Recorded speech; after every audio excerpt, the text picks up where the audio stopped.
What's the first thing that comes to your mind in conversations we have with prospects in terms of issues that they face? By far and large, the number one issue, the reason why people are even thinking about finding a new accounting firm is they're not getting the level of communication, the frequency of communication that they need from their current provider. And that can mean like a proactive approach, or it can just mean they're not answering my email. It can take weeks for them to answer my emails. And I think, as businesses grow, or even when they're, consistently staying the same, there's certain needs that ebb and flow throughout the life cycle. And having a partner that can answer your questions to allow you to do the next thing that you need to do is so important. And in my opinion, a week plus to answer an email is pretty bad. That is unacceptable. Every single prospect seems like every single prospect we talk to is like, I just don't get a response from my accountant, which is bananas because we are in the business of client service.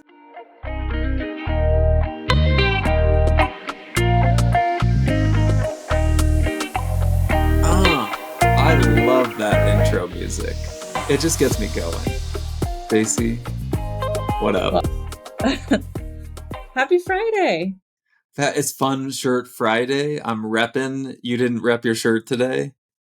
Okay, well, this has never been my thing. It's always been Max's thing. Okay. And what I mean is my husband, Max, he has been trying to promote at every workplace he's been in his whole career, Fun Shirt, Hawaiian Shirt Fridays. And Roman, I'm so happy that you got one. I, at times, can be easily influenced. And this is one category where I was like, I'm all in on this. Fun Shirt Fridays is a thing now. So I'm in on that. But fun shirts aside, today we're going to be addressing common issues that we find with prospect conversations. So companies that come to us and say, hey, can you help with our accounting? And the top 5-6 issues that we come across in those conversations. Accounting prospect problems. Prospect problems 101. What's the first thing that comes to your mind in conversations we have with prospects in terms of issues that they face? By far and large, the number one issue, the reason why people are even thinking about finding a new accounting firm is they're not getting the level of communication, the frequency of communication that they need from their current provider. And that can mean like a proactive approach, or it can just mean they're not answering my email.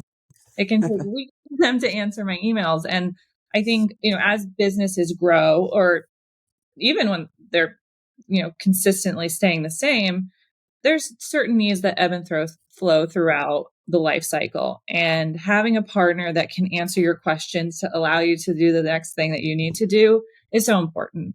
And in my opinion, a week plus to answer an email is pretty bad. That is unacceptable. Every single prospect seems like every single prospect we talk to is like, I just don't get a response from my accountant, which is bananas because we are in the business of client service. And what's the number one thing that you need to make sure that you nail when you're in the client service space? Quality communication. It's blown my mind. I'm new to this whole industry, and I'm just flabbergasted that there are providers that just don't respond to their clients, and their clients continue to work with them. Obviously there becomes a point when it makes sense to move and leave, but to me, it just seems like a non-negotiable. There are things that you need to provide to your clients, and constant and fast communication is the top of the list. Yeah, and so generally when we hear that issue come up, we walk through how do we communicate with clients, and it's a little bit different for every client. Some clients is through a client portal, some are through email, others we have a Slack integration with. And so there are a variety of means that we can utilize to communicate really, really well. And we want to make sure that our services match the level of expectation of communication that our clients are expecting. Mm-hmm. Yeah. And I think there comes a point where there's a lot of communication, typically in onboarding. Yeah. My favorite thing to do at that time is to say, hey, I just got a bunch of stuff from you. I booked a meeting for Friday. We're going to sit down and go through all of them because there's just all this stuff going back and forth. Even having that little bit of proactive approach, again, I feel like this is 101. It's just Yeah. communicating and being respectful of interactions and relationships with others. But it can get overwhelming and it can get tiresome, but you want your client to feel and yourself to feel like you're not losing things and things aren't slipping through the cracks. Yeah, and there's two things in there that strike a chord with me. One of them, you mentioned proactive communication, which I'll come back to. The other side is the management of that communication. And there are many ways that you can create efficiencies in communications and set up automation to communicate. But also, I think there's a whole lot of value in that personal communication, that personal response. And so communication doesn't equal automated reminder to upload docs or automated financial statement sending. It is that personal nature of communication. I do want to hit on the proactive side of things because one of the things that you had mentioned earlier is the reactive versus proactive approach to accounting. Tell us a little bit about that. Well, for me, in specifically in what I've noticed in onboarding a few different clients over even just the last couple of weeks, is I sense a trend in the way that other service providers serve clients, where the client may at some point throughout the engagement say, "Hey, accountant, I need you to do XYZ because I need this." And the accountant, who may or may not be on an hourly billing structure, will say, "Yes, okay, I'll do this for you." More of a reactive approach, right? They're being told exactly what they need to do. Whereas the way I like to approach things, and you as well, is, "Hey, I've looked at your structure. I've looked at everything in the way that your back end is built. Here's a few things I think we can do to make it better." Specifically, like, for example, if you have a client with heavy inventory transactions, and you think that the client may think they need to maintain all of the items in the system, Mhm. which, to maintain all items, especially if you're a high quantity, low cost business, that could get very, very tedious. And so I think prior accountants may say, "Okay, I'll do that for you. It's going to increase billing this much because we're going to take this much more time," versus asking the question, "Okay, do we really need these items in the system? What's our source of record for inventory? Are we using a different platform for inventory? What does this mean in the way that we integrate and maintain data in the system?" Um, just having that conversation, you can extract a bit more from the client for them to probably say, "Well, I don't really care how you do it. I just want to make sure things are right." And then you can come back to the table with a few different suggestions on ways that it can be more efficient and get to the same resolution. Yeah, and I think in the onboarding period, that's especially the time to be proactive because you're learning, you're absorbing a lot of information. You really need to be one step ahead of maybe if you're designing systems, setting up a new system, understand the business really well so you can then architect a finance function that is really scalable and works for the organization. Now, it is important to address that the nature of much of our work is retroactive, right? So we're seeing numbers that happened in the past. And so there will always be an element of reactivity because we're not seeing real time data uh, like other sources of data or maybe the CEO is seeing. But having that mindset of thinking proactively of maybe some trends that you've seen and different transactions that occur, being proactive about, hey, the next time this happens, or if you have this type of situation pop up, that can really set a good cadence for a continued healthy engagement. Yeah, totally. I even think that's going above and beyond. Like, when I think of proactive versus reactive in this scenario of prospect accounting prospect problems, um, just don't wait for your client to tell you what they need. Yeah. Propose solutions to your client of what ways that they can do things in a better way, and don't just roll over and say, "Okay, I'll do whatever you tell me to do because you told me to do it." Oftentimes people don't know what they don't know, and if they ask for something, think through maybe a better way to do it, and just be a bit creative in potential solutions. Creative and accounting doesn't generally flow together in the same sentence, but I agree with you. And, a part of being a proactive advisor, being a proactive accountant is knowing your client's industry, knowing what space they operate in, knowing their business model. And that's a common issue that we see in prospect conversations where prospect will say, my current accountant just doesn't know my business model. They've never worked in SaaS and I'm a SaaS company. And so there's often that disconnect between how the books are being managed, what type of reports they're delivering, what type of KPIs they're measuring, and what the management team actually wants to see. So we do get that a lot, and it goes anyway in the industry. But what do you think is a good way for a company, a founder, what questions should they ask of their accounting team to not go down that path of engaging with someone who's not going to provide that level of detail that they need?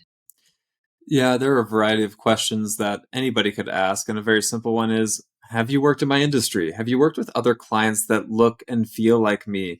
Have you worked with clients with this type of billing structure? Or maybe it's a type of inventory, contract manufacturer, overseas manufacturing, things like that. Thinking about those critical elements that make your business hum, and then asking the question of, have you dealt with this before, will really give you an indication as to whether or not they could be a good partner. And I believe most people would have the intuition based on the response they get to understand whether or not they actually know what they're talking about. That's a great point. Yeah, I have tremendous respect for our clients in the engagement or in the proposal process that ask for a reference. Like, give me someone who's in my industry that you work with, and if I can talk to them. That's great. That's what I would want. I Yeah. would want to see what's their experience, what are they providing, how well are they providing it? Because I think that's the biggest form of flattery. Yeah, absolutely. And I think one step that's similar to that reference point is ask your community, ask your network who they work with. And Mhm. if they send over a referral, hey, we've worked with fill in the blank bookkeeper for a number of companies, or we work with them personally, that vote of confidence already will elevate them above anybody that you find on Google or just through a random search. And so if you can start the process by learning who your peers use in industry, that can be a really good launching point for a quality discussion to entertain bringing on outsourced accounting services. What else are we seeing? Yeah, I think we see, especially in the space that we serve, so in the venture backed, early stage, high growth industry, we see a lot of companies coming to us from what I would consider more productized solutions. Um, the pilots, the benches of the world, where you've got this low cost platform to manage your accounting through. And these companies come to us because they say, hey, I'm not getting what I need from this.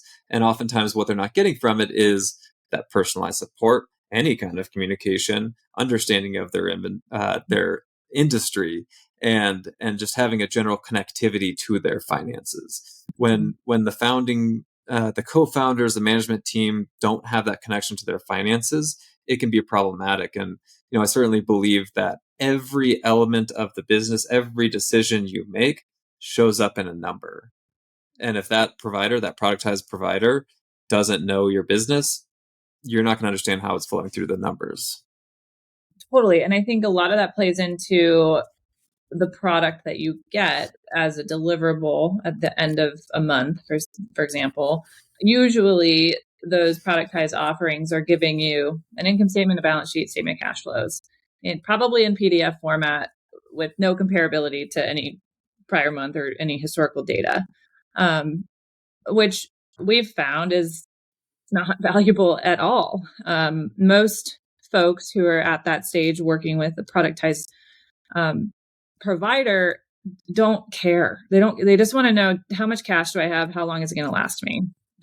Can you tell me that? Yeah. Um, I think that's another piece too, is the reporting function, right? Like, from the same data that inputs usually on QuickBooks that we have, what story can we tell to these owners, management team, whoever it is, what insights can we give them with the same information on an automated basis?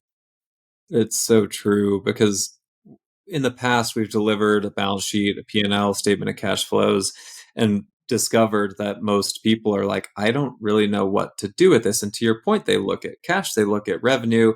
If it's a multi-period report, they might look at it month over month. But ultimately, it's no different than if they were managing the books on their own. and and that's where you can really drive towards a better experience if you're inquisitive about what type of reporting exists. Is it matched with my industry? Does it make sense to me and provide the type of data that I need as a leader of a business to be successful? And is it readily available? I think there's so many softwares and tools out there that aren't getting utilized that you can have this stuff pretty real time and have it available to you if, X, Y, and Z inputs are maintained on a regular basis.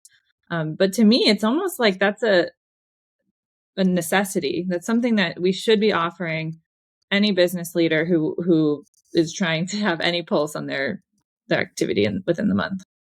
Yeah, table stakes, right? Like, what are table stakes in the industry? And for us, we would say quality communication, quality reporting, quality understanding of the industry. Like, those things are table stakes, and I would expect that that would be the same for most other accounting providers, but it's just not the case. Our industry is very slow moving, very resistant to change, very legacy, and so you just don't see that level of service equally across the entire industry. And there are a multitude of industries that operate kind of like that, but accounting especially seems to be a laggard when it comes to improving client experience like that. Yeah, I know. It seems so like obvious to us, but we're lucky, right? We're getting to build it this way. I'm going to be so curious in a year, 3 years time to come back at this same topic. Because for us right now, for you and I, our team is so small that we have so much control over the output we provide and the benefit we provide for our clients. And while we plan and intend to be very thoughtful about the people we hire and the service we provide, some of that is lost in scale, right? You can't control every interaction that our team has with every client. So I'm really curious to see how well we can execute on maintaining this service level that we want and that we think is best.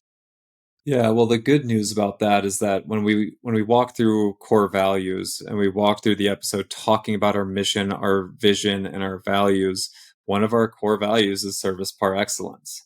And so no matter who comes on board, that expectation of excellent client service rings throughout the organization. And while we have a lot of control over that today, the first number of people we're bringing on board are going to be critical to maintaining that. And so I'm confident in our ability to create an organization where that's pervasive amongst the team. But it will be really fun to watch that grow, evolve over time. Yeah, I was just watching Kenji and Matthew's Think While You Drink podcast, and it was Matthew's 10-year anniversary. So they were just going down memory lane and talking about a lot of different milestones for them. And it was really cool to listen to because, you and I are a very new firm. And I see a lot of what we're doing in them. And then, in the early stage, I relate to them in a lot of ways. And Kenji touched on one of the most challenging things for him was stepping away from client work, stepping away from those interactions with clients, and having that trust in your team that they're going to, carry the torch and do that. And I think that Kenji's done that so successfully because of the way that he leads, because of the values that they instill in the company. So you make a good point. I mean, it comes from the top. It's what we preach, and it's bound to happen. It's kind of like parenting, right?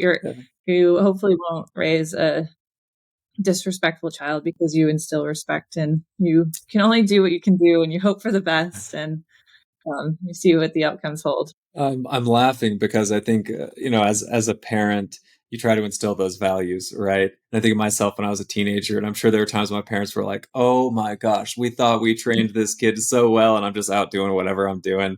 But yeah, it's a good point. Um, you made me think while you're talking about Matthew and Kenji and their kind of growth story, and paralleling that to where we are today.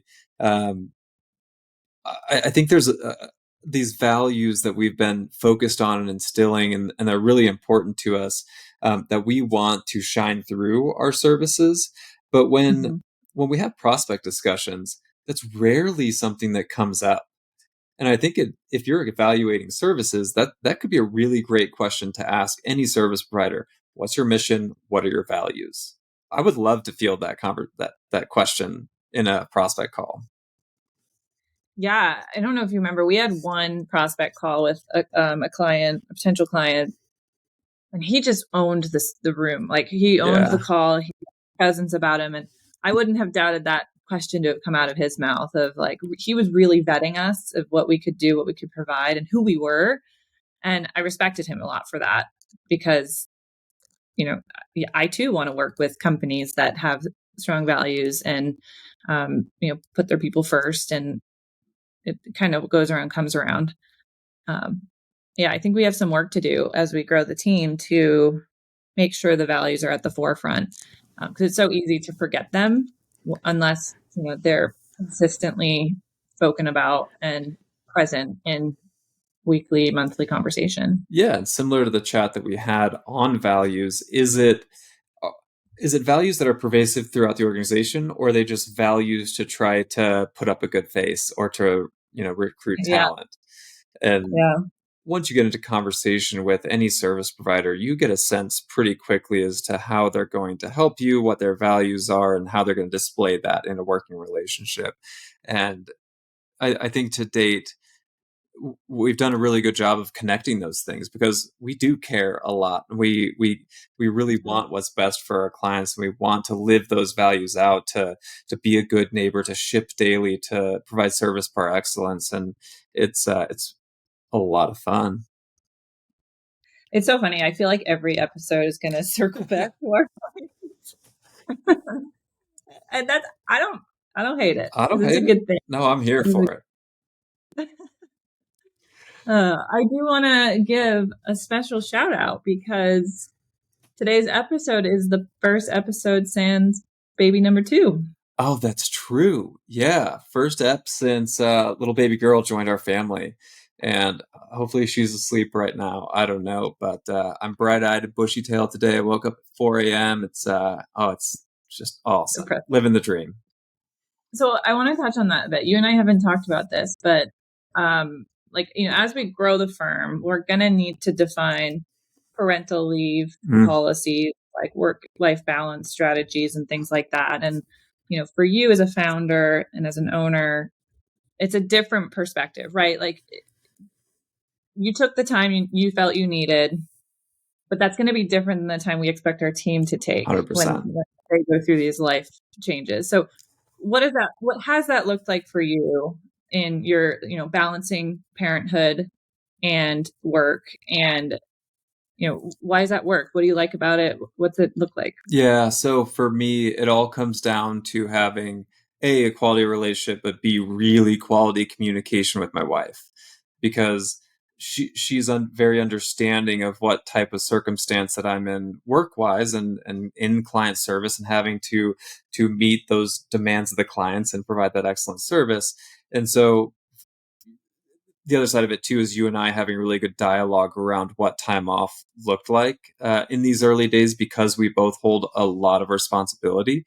And so for me, it was a matter of, am I prioritizing everything family wise first? Is that all taken care of and in a really good place where we can support our family the best way possible? If yes, then I can move over to work. And that's always the case, but especially in this scenario with a new child, it's amplified. And so I want to make sure that my wife feels really comfortable, that my kids are taken care of, and do everything I can in my power to support that. And and then I'll turn my attention to work. And one of the most fulfilling things over that time when I had an out of office up with our new daughter was getting responses from clients saying like, "This is awesome! Congratulations! So happy for you!" Like it just warmed my heart. I was so happy, and they were like, "Hey, don't worry about getting back to me." Which there's always something to do, but it was really really rewarding. Yeah, and I mean that's the best part about working with good people, right? Like you don't want to work with people who are like, "Hey, I have this really small task, but I'm going to need you to forgive your family for a second and help me out. We're all people. I think it's a great point to end on, because a lot of people come to us and they're just like, I just don't connect with my accountant. I just want to work with a cool accountant. And so when you're evaluating those services, and or if you're running a firm and you're prospecting companies to work with, just see if it's a good human connection. Are these good people that you want to work with? And that will yield tremendous benefit on both sides of the table. Amen. Amen. Awesome. Well, appreciate everybody joining today. You can find us on LinkedIn, Stacey Feldman CPA, or Roman Villard CPA. And until next time.